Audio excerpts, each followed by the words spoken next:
their belief. When Christianity did arrive, around AD 1000, it came in two different forms, Latin and Greek, creating the first of the region's many religious fissures. Islam arrived a few centuries later, spread by invading Ottoman Turks and Tatars. By 1492, the whole Balkan Peninsula belonged to the Dar al-Islam, and mosques could, and still can, be found as far north as Vilnius in Lithuania. That same year, when Ferdinand and Isabella of Spain expelled their kingdom's Jews, the last in a long series of such banishments from the Christian nations of the West, the Ottoman Empire invited them to settle in its greatest cities. By then, the East was the cradle of European Jewry. As Western European countries expelled their Jews one after another, Eastern European kingdoms welcomed them in. For much of its history, Eastern Europe was a frontier society, pushing into territories that had been previously uncultivated or that had been depopulated by long-running frontier wars. Multiple waves of settlement gave much of it a character quite unlike Western Europe, or most of Russia for that matter. In Eastern Europe, it was common to see Catholic and Orthodox Christians living in close proximity with Jews and Muslims. This overlapping of multiple religions made it hard to enforce the dogma of any individual faith. Eastern Europe thus became a haven for religious misfits and heretics. Groups such as the Bogomils, Hussites, Frankists, and Alevis left a deep imprint on the region's culture. So did a welter of magicians, alchemists, and occultists, whose combined presence made Eastern Europe the continent's premier training ground for the dark arts. Today, most of the Jews are gone, and the Islamic presence is much diminished.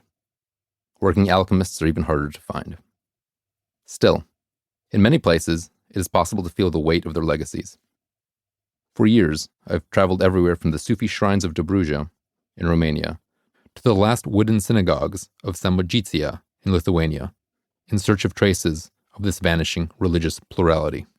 For me, this was a personal quest.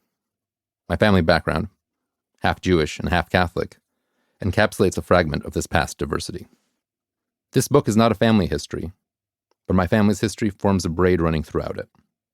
The Polish poet Czesław Miłosz wrote that awareness of one's origins is like an anchor line plunged into the deep, without which historical intuition is virtually impossible. And so it is for me. My ancestors are at the root of everything I write. As a member of a very small community of Polish-speaking Jews, I was born into a culture that has all but disappeared. This was the world of the secular Jewish intelligentsia, who were passionately attached to Poland's literary heritage, but wary of its marriage of Catholicism and nationalism. Their idols were poets and short story writers, rather than generals or saints. And their bookshelves were packed with the yellowed spines of émigré journals sent from Paris. But this is only half of my family's story.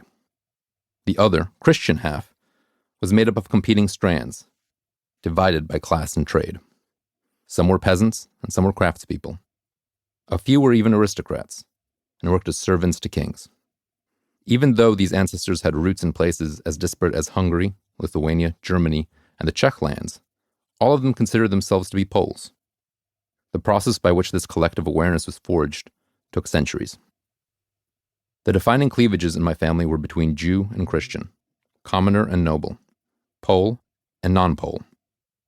These were all symptoms of a single overarching pattern. To a degree unknown in much of the rest of the world, in Eastern Europe, religion, ethnicity, and class all worked together to delineate boundaries of profession and caste. It was common for landowners, tenants, and townspeople to all speak different languages and belong to different faiths. Because of this, people could live side by side and yet belong to completely different social worlds. Neighbors stayed strangers so long as old taboos remained in force. These patterns of exclusion and animosity combined to create a world of incredible variety. No matter its size, no community in Eastern Europe was ever unmixed or pure.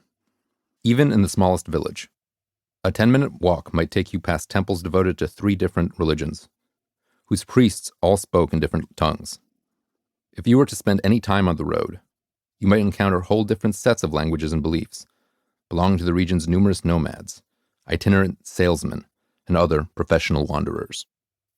For centuries, the traditional societies of Eastern Europe most often resembled a multicolored tapestry. Diversity was not a byproduct of this system.